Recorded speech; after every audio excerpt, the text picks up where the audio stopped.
আচ্ছা, নারীর ব্যাপারটা আপনারা খুব খোসাখুসি করার কারণটা আমার কিছু বুঝে আসে না। এটা তো এখানে ব্যাখ্যা দিয়ে কোরআনের সেই 30 পারা তো সম্ভব না, আর হাদিসের পুরোপুরি সম্ভব না। আপনারা কি চান?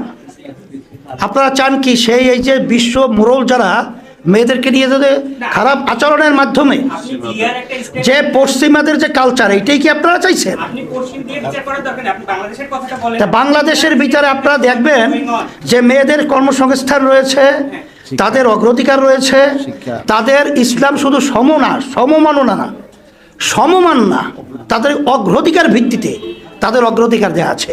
কারণ হাদিসের ভিতরে আল্লাহ রাসূল সাল্লাল্লাহু আলাইহি ওয়াসাল্লাম বলছে, মা এবং আব্বা যদি মেয়েদেরকে সন্তানকে ডাক দেয়, তখন প্রথম সন্তান মায়ের ডাকে সাড়া দিয়ে তার কাছে আগে যাবে, বাপের আগে। তাই ইসলাম আসলে আমরা সরি দেখি নাই। ইসলাম যদি আমরা দেখি তাহলে দেখবেন যে শুধু মুসলমানই নয়, প্রতিটা অন্য যে আমাদের দেশে লঘুসহ যারা বসবাস করছে, তারা ইসলামের সুমহান আদর্শ এবং এর ভিতরে যে মানুষের সর্বদিক থেকে নিরাপত্তা রয়েছে, এরা তারা তখন আল্লাহ রহমতে বাস্তবায়িত দেখবে ইনশাআল্লাহ।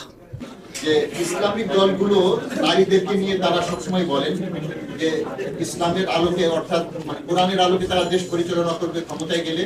একটি বিশেষ রাজনৈতিক দল এরই মধ্যে তারা নারীদেরকে নিয়ে নানা ধরনের মন্তব্য করেছে, এবং আপনারা জানেন যে এটি নিয়ে সারা দেশে নানা ধরনের নেতিবাচক প্রতিক্রিয়া রয়েছে। আপনারা আপনাদের ইশতেহারে 5 নম্বর পৃষ্ঠায় বলেছেন, 9 নম্বর পৃষ্ঠায় বলেছেন যে আমাদের ইশতেহারে 30 দফা মৌলিক বিষয় বিরুদ্ধে সাথে বলতে চাই যে নারীর কর্মসংস্থান, অধিকার, সবগুলোর আলাদা ব্যাখ্যা সবচেয়ে কার্যকর নীতি। তারাও বলছে ইসলাম কার্যকর নীতি। আপনারা একটু স্পেসিফিক করবেন যে আপনারা ক্ষমতায় গেলে নারীদেরকে আপনারা কিভাবে মূল্যায়ন করবেন, তাদের অধিকার কিভাবে নিশ্চিত করবেন। ধন্যবাদ। আলহামদুলিল্লাহ, বিভিন্ন সময় যখন সাংবাদিক বন্ধুরা আলোচনা করে, ইসলামী দলের যারা নেতৃত্ব বা আমরা যারা ইসলামী দল করি, বারবার নারীদের কথাটা নিয়ে আসে। আসলে মূল ব্যাপারটা হলো, ইসলাম এমন এক কালজয়ী নীতি আদর্শ, যে কালজয়ী নীতি আদর্শের মাধ্যমে নারীরা তাদের শুধু সম অধিকার নয়, অগ্রাধিকার ভিত্তিক অধিকার পেয়েছে। আজকে এটা আমাদের কথা বলতে এখন সহজ হয়েছে।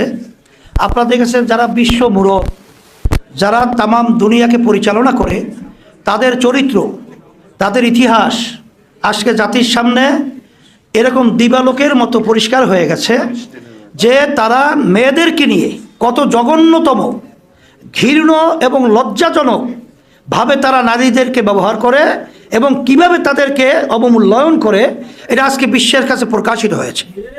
যার কারণে আমরা পরিষ্কার বলবো আমার সাংবাদিক বন্ধুদেরকে,